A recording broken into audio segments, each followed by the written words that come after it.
ममता जी की पार्टी के ममता जी की पार्टी का प्रवक्ता योगी आदित्यनाथ जी के बारे में ऐसे अपशब्द क्यों बोलता है? क्योंकि इनके दौरे हुकूमत में संदेश खाली में अनुसूचित जनजाति और अनुसूचित जाति की महिलाओं के साथ निरंतर रेप करने वाला शाहजहां शेख जलवाए जलाल के साथ घूमता है। इनकी पार्टी में तो गुंडों, अपराधियों, मवालियों के साथ वो सिजदा करते हैं। मैं पूछना चाहता हूं, रात को तो निकलते हुए महिलाएं असुरक्षित हैं, पर तौसीफ भाई ये बताएंगे कि ममता जी के राज्य में मेडिकल कॉलेज में महिला सुरक्षित है क्या? ममता बनर्जी जी के राज्य में आरजीकर कॉलेज में महिला सुरक्षित है क्या? ममता जी के राज्य में किसी भी वो सो कॉल्ड ऐसे इलाके जो आप लोगों के वोट बैंक वाले हैं उसमें सुरक्षित है क्या? और योगी आदित्यनाथ जी ने जो स्थिति बनाई है, मैं ईमानदारी से बताना चाहता हूं, याद करिए मुख्तार अंसारी पंजाब की जेल में थे और पंजाब में कांग्रेस की सरकार थी।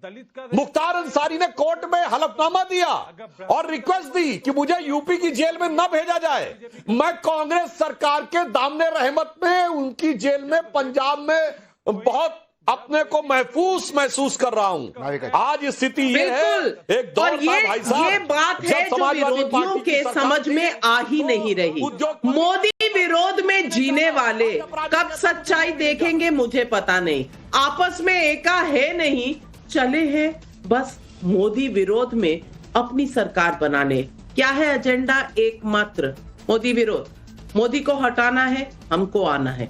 करेंगे क्या? साथ में रहेंगे? कोई पता नहीं। और जनता से हमने सवाल पूछा, सर्वे किया, मोदी के विकास पर आईएमएफ, गूगल की मोहर, डेड इकोनॉमी का नैरेटिव ध्वस्त हो गया। 25,000 लोगों ने इस पर रिस्पॉन्ड किया। हाँ कहने वाले 77%, नहीं कहने वाले 19%, कह नहीं सकते 4%। जनता अपना वर्डिक्ट बार बार दे रही है, लेकिन मोदी विरोधियों को कब समझ आएगा पता नहीं। फिक्स हो गया है। लेकिन फराज किदवाई, आप तो मानेंगे नहीं, क्योंकि मोदी विरोध एक अलग ही धर्म है। मोदी विरोध का धर्म आपने छोड़ना नहीं है और मोदी विरोध के धर्म पर आप चल रहे हैं। चलिए आप विरोध करिए, आपका वही धर्म है तो। लेकिन अगर ये धर्म है तो कम से कम आपस में तो एकजुटता रख लीजिए। अब बिहार में कोई एकजुटता नजर आ रही है और ऊपर से इधर अखिलेश जी कह रहे हैं अरे भाई कुछ नहीं दिख रहा, कुछ नहीं हो रहा, इनको पता नहीं है। गवर्नेंस के मॉडल का फर्क समझिए, या समझते हुए भी नासमझ बन रहे। नविका जी, गोस्वामी तुलसीदास जी ने रामचरितमानस में लिखा है कि झूठ ही लेना, झूठ ही देना, झूठ ही भोजन, झूठ चबेना, बोल ही मधुर बचन जिमी मोरा, खाई महा अधि हृदय कठोरा। इसका मतलब यह हुआ कि इनका सुबह से लेकर के शाम तक झूठ ही बोलना है, झूठ ही खाना है, झूठ ही बताना है। और ये ऊपर से तो बड़े मीठे होते हैं, लेकिन जैसे मोर सांपों को खा जाता है ना, वैसे ही इनके हृदय जो हैं वो बड़े निर्दयी होते हैं। अभी आपने बहुत, मतलब आपकी तो खैर, मैं आपको, you are one of the best journalist I would say in India, लेकिन बड़ी होशियारी से नविका जी आपने आईएमएफ को घुमा दिया।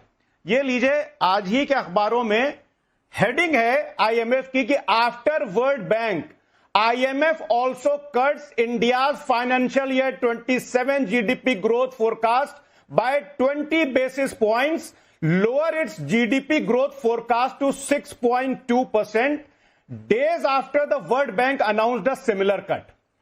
दूसरी चीज इसमें यह लिखी हुई है 27 की आप बात कर रहे हैं, अक्टूबर को 27 की आप बात कर रहे हैं। आ रहा हूं मैं मैडम, आगे 25 पे आ जाइए। आगे भी आ रहा हूं। अमृतकाल से थोड़ा सा पहले सुनिए तो सुनिए तो मैम, उस पे भी आ रहा हूं। 1 अक्टूबर को आरबीआई ने जो प्रोजेक्शन दिया था, जो फोरकास्ट दिया था, वो मैम कितने का था आप बताएंगे या मैं बताऊं? इट वॉज 6.8% और आईएमएफ और वर्ल्ड बैंक दोनों ने कम कर दिया है। ये नैरेटिव फैलाया जाता है नविका जी कि जो न्यूज है उस न्यूज को भी अगर नेगेटिव न्यूज है तो उसको पॉजिटिव कैसे की जाती है। फराज भाई ने, सुनिए फराज भाई ने समाजवादी पार्टी का अखबार पढ़ लिया। फराज भाई 20 बेसिस पॉइंट से इंक्रीज हुआ है। घटा नहीं है। सॉरी, माफ कीजिएगा, आपको इंटरप्ट करना चाहता हूं। 2027 की बात कर रहे हैं, बीच में मत 2027 में क्या होने वाला है, भविष्यवाणी उस बात की है। लेकिन सुधांशु त्रिवेदी जी 2027 की बात कर रहे हैं, लेकिन 2025 की सच्चाई समझ में नहीं आ रही इनके। अब क्या ही कहा जाए। मैं समझा रहा हूं आपको, पूरी खबर पड़ी है मैडम, पूरी खबर पड़ी है। इतनी समझ नहीं है मेरी। 25 पहले समझूंगी मैं, 27 बाद में समझूंगी। मेरी इतनी समझ नहीं है जितनी समाजवादी पार्टी की है। सुधांशु त्रिवेदी जी, आप समझा दीजिए। चलिए अब फराज भाई मैं जवाब दे दूं। मैं 1 मिनट सुनिए नाविका जी, जो फराज भाई ने कहा, फराज किदवई ने कहा, हम उसकी बात को मान लेते हैं। इन्होंने 6.2 कहा।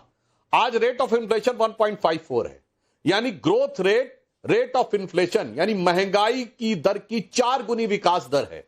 अब मैं फराज भाई से विनम्रता और चुनौती से पूछता हूं, 77 साल की आजादी में 17 साल हमारी सरकार रही है, यानी आपके हिसाब से हिंदूवादियों की सरकार, और 60 साल सेकुलरवादियों की सरकार। चैलेंज करके पूछता हूं, एक बताइए ईयर जिसमें महंगाई की दर से 4 गुना ज्यादा रही हो विकास की दर। मैं चैलेंज करके पूछता हूं, 4 गुना तो छोड़िए, हमेशा महंगाई की दर ऊपर और विकास की दर नीचे।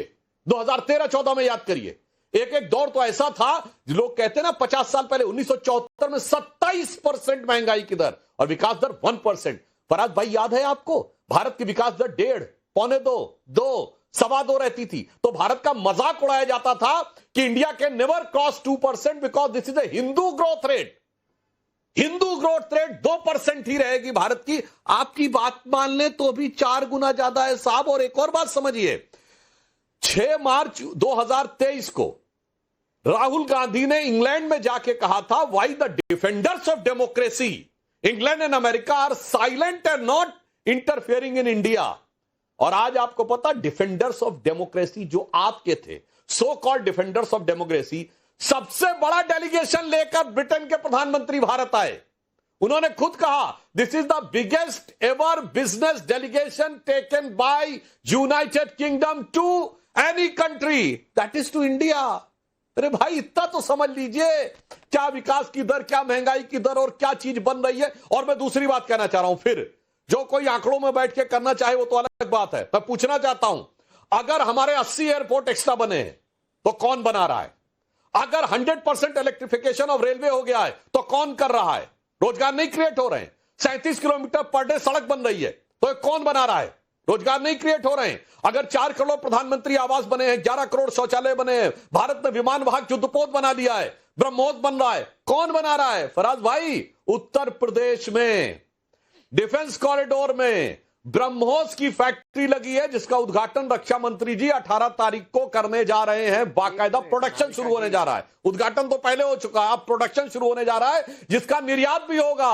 एक आपका दौर था जब बात आती थी यूपी में कट्टे बनते थे, और आज आ रहा intermediate range ballistic missile BrahMos बनकर फॉरेन को एक्सपोर्ट होगी। इसलिए मैं कहता हूं, नजारा बहुत बदला है। नजरें बदलिए, जिसे एक लाइन में कहा जाता है, नजरों ने बनाई, मतलब नजरों ने बनाई है। देखिए, अच्छा बोल लीजिए आनंद जी, कुछ इस बस मैं 5 सेकंड बोलना चाहता हूं। नाविका इंटरप्ट नहीं, सुधांशु जी की मैं सुन के रहूंगा जो इनका वो कविता होगी। ये फराज भाई फाइनेंशियल ईयर 27 में भी झूठ बोल रहे हैं। 20 बेसिस पॉइंट वहां पे इंक्रीज हुआ है। ये पता नहीं कौन सी खबर के लेके आए हैं। ये तहसीन ने तो नहीं दे दिया इनको अखबार। नाविका जी, मेरा नाम लिया जाए, जवाब देने का मौका दिया जाए। मैं एक लाइन बोलिए। गलत बात है।